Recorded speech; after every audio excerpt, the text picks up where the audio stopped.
everyone, how are you all? Hope all of you are doing well. Today in this video we are going to discuss the resistance of a conductor. So in the previous video I have discussed that Ohm's law. At that time I told you that about resistance and the factors affecting resistance we are going to discuss in the next video. So in this video we are going to discuss about the resistance and the factors affecting resistance in detail. So you know that for the flow of electricity, how the flow of electricity is occurring, you know that it is due to the movement of the electrons. So resistance, already from the word itself you come to know that it is an opposing force. It will oppose the flow of current. How this is opposing, how this resistance is occurring or happening in a conductor, that we will see. You know that the metals are made up of atoms. Suppose these are the atoms. So many atoms will be there in metal. So you know that from these atoms, these electrons are coming. Free electrons will be removed from these atoms only. Suppose this is one electron. This electron is released from this one, okay, this electron is released from this atom. So it has to move forward direction. So when it is moving, you know that it is not like us. When we have to move in a crowded place or in a road, we know that how to move. When the vehicles are coming, everything, we know that one. But here they don't have the eyes and they can't see also. So the collision will be there. They are moving randomly. If we are closing our eyes and if we are walking in a crowd, what will happen? We can't walk in speed and also we will collide with many people. So accidents may occur also. So like this way, here what will happen? The collision, this electron will collide with this one, this one, this one, this one, like that. The collision will occur here. So whenever you are moving directly, we can reach anywhere in speed, but if the collision or any disturbance is coming, means that speed will be reduced. The same is happening here also. The electron has to move, means the collision will occur randomly. So many collisions will be there because atoms are there more and the metals contains impurities also. Whenever you are taking any metals, it is not made up of pure metal. Copper also, gold, anything you are taking means it is not made up of pure material. It will contain some impurities. You are adding some other metals or already naturally some impurities will be there. So we can't tell that it is pure. So these impurities will be there and atoms of the same metals will be there. So it will collide with all these atoms and the impurities. So there will be a resistance or an opposing force that acts on the movement of these electrons. So this is known as resistance. Otherwise we can tell it as this is how resistance happening in a conductor. So this is due to the collision of the electrons with atoms and other impurities. Resistance is occurring due to the collision of electrons with atoms and other impurities, we can tell it as.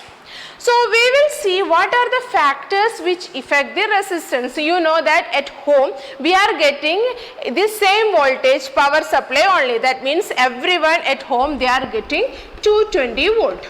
You know that the current flowing through the conductor is directly proportional to the potential difference. Suppose the potential difference is 220, means the current flowing to our house also will be same.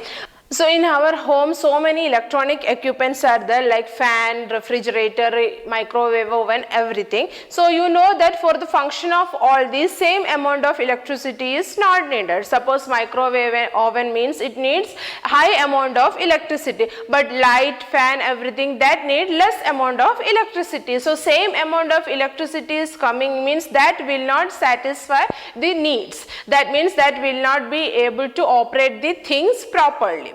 So here we will see how we can reduce the current flowing through the conductor. So already we discussed that the current and resistance is inversely proportional. When resistance increasing means the current will decrease. So by decreasing the resistance or by increasing the resistance, we can decrease the current flowing through the conductor, or vice versa, we can do that one. Now we will see what are the factors that affect the resistance of a conductor. Now we are going to see the factors affecting the resistance of the conductor. So the first one is the length of the conductor. The first factor is that the length of the conductor. So we will see how the length of the conductor affects the resistance of a conductor. Suppose I am taking two conductors here. The length is, this one is the bigger one and this one is the smaller one. You know that the electrons are, the atoms will be the, continuously atoms will be there, and the electrons are moving randomly here. So here you can see that when the resistance, when the conductor is having more length, means more number of atoms will be there. So collision will be more. That means length more means collision also will be more. Collision more means the resistance will increase. So the length is, the resistance is directly proportional to the length. I will repeat again. When length increasing means so many number of atoms will be there. When atoms are more means the collision will be more. So that is why collision more means the resistance will be more. So the resistance is directly proportional to the length of a conductor. So the next factors that affect the resistance of a conductor is the area of cross section. So the next is area. So I have drawn two examples here. Here area is more and in this conductor area is less. So you know that when area more means the free space will be more. When free space more means the electrons can move freely.